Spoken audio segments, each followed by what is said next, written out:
Zhruba před 1,5 hodinou kroužilo nad letištěm v Karlových Varech letadlo s porouchaným podvozkem. Malý stroj značky Cessna měl mít na palubě 2 pasažéry. Kromě připravených sanitek a hasičů byl na letišti i náš reportér František Niklas. Tak Františku, co se tam tedy dělo a hlavně jak to dopadlo? Tak ta situace byla velmi dramatická. Pilot zjistil, že má problémy s vysunutím podvozku, pravděpodobně při přistávání. A řídící věž mu přikázala kroužit nad letištěm, dokud nedorazí záchranné týmy hasičů a zdravotníků. Jak jsme se sami mohli přesvědčit, letadlu se vysunulo pouze levé kolo. A i to podle všeho ne úplně. Hrozila havárie, zranění či dokonce smrt dvoučlenné posádky. Po 6. hodině konečně dostal pilot povel z dispečinku letiště, že může přistát. První manévr mu nevyšel a pak dokonce ani druhý.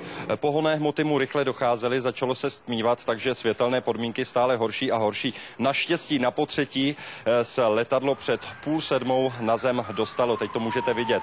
Nepřistávalo na runway s asfaltovým kobercem, ale vedle něj na travnatý povrch. Od stroje se sice při přistávání zadýmilo, ale hořet nezačal ani se nepřevrhnul. Posádka, oba muži z letadla rychle vyskočili a běželi k záchranářům.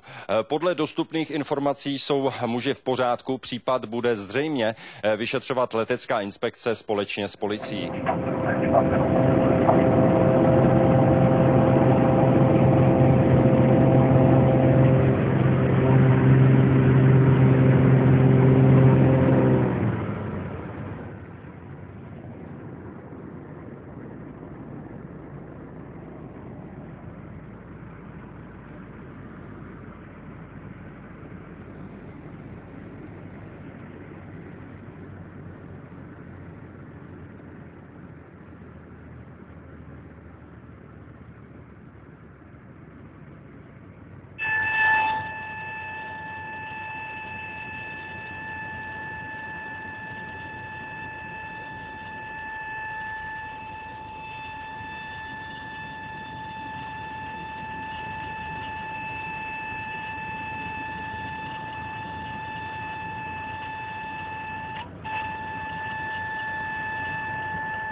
Ale tak to nech to, tak jak to máš, vypni magneta a tak vypni palivo.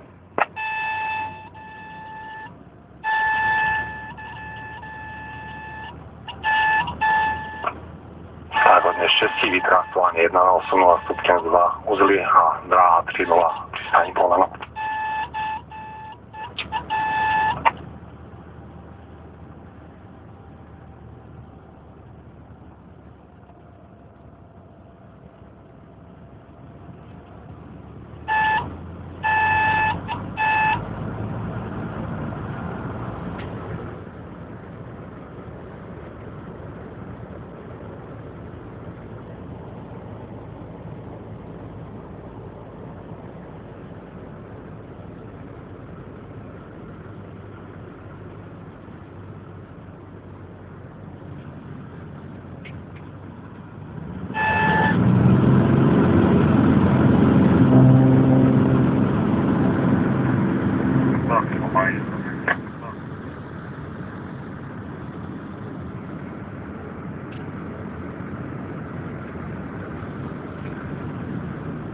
Vysokovenky kortuši.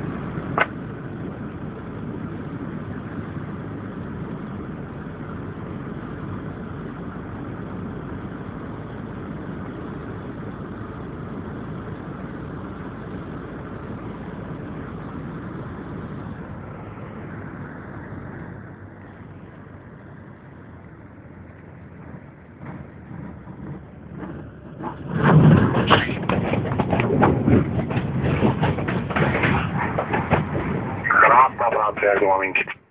Díky, se zdraví, živý, zdraví.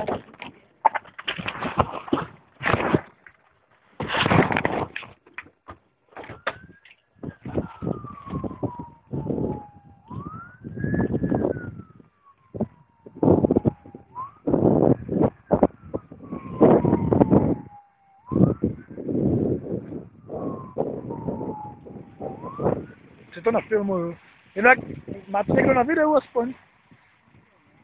My jo, zevnitř.